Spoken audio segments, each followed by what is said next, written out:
मोदी गेले काही दिवस फक्त सोशल मीडियावरच बोलतायत. मोदी आहेत कुठे? मोदींच्या इन्स्टा व्हिडिओ संदेशावरून संजय राऊतांचा प्रहार. मोदी फेसबुक पंतप्रधान झाल्याचा टोला.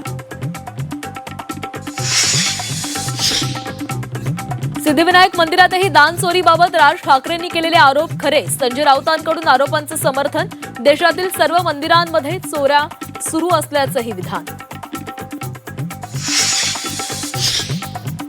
राष्ट्रवादी शरदचंद्र पवार पक्षामध्ये मोठे फेरबदल. युवक शहर प्रदेशाध्यक्षपदी विशाल वाकडकर तर विद्यार्थी अध्यक्षपदी सुशील बेर्डेंची नियुक्ती. सुप्रिया सुळे आणि शशिकांत शिंदेंच्या उपस्थितीमध्ये नियुक्त्या.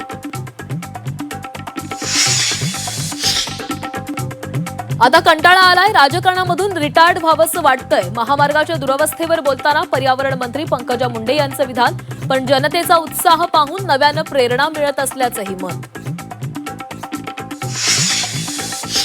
राजकारणासह सर्वच क्षेत्रातील वजन कमी झालंय. येणारा काळ आपलाच असल्यानं फिट राहण्यासाठी जिमवर भर. माजी मंत्री धनंजय मुंडेंचं मिश्किल वक्तव्य. नवी मुंबईमध्ये पुन्हा गणेश नाईक आणि एकनाथ शिंदे संघर्ष. नगरविकासच्या क्लस्टर योजनेवर वनमंत्री गणेश नाईक नाराज. नादाला लागला तर जागा दाखवून देऊ. एकनाथ शिंदेंना थेट इशारा. अंबरनाथ शिवसेनेमधील अंतर्गत वाद चव्हाट्यावर. आमदार फक्त संध्याकाळी फार्म हाऊसवर बसतात. आमदार बालाजी किणीकरांवर शहर प्रमुखांची टीका.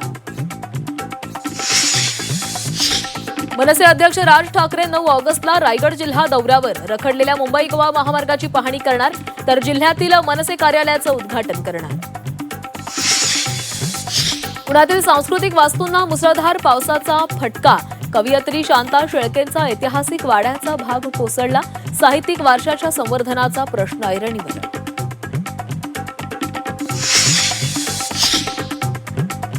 पीक विमा योजना अर्जासाठी मुदतवाढ. आता 10 ऑगस्टपर्यंत भरता येणार अर्ज. अर्ज भरण्यासाठी मुदतवाढ दिल्यानं शेतकऱ्यांना दिलासा.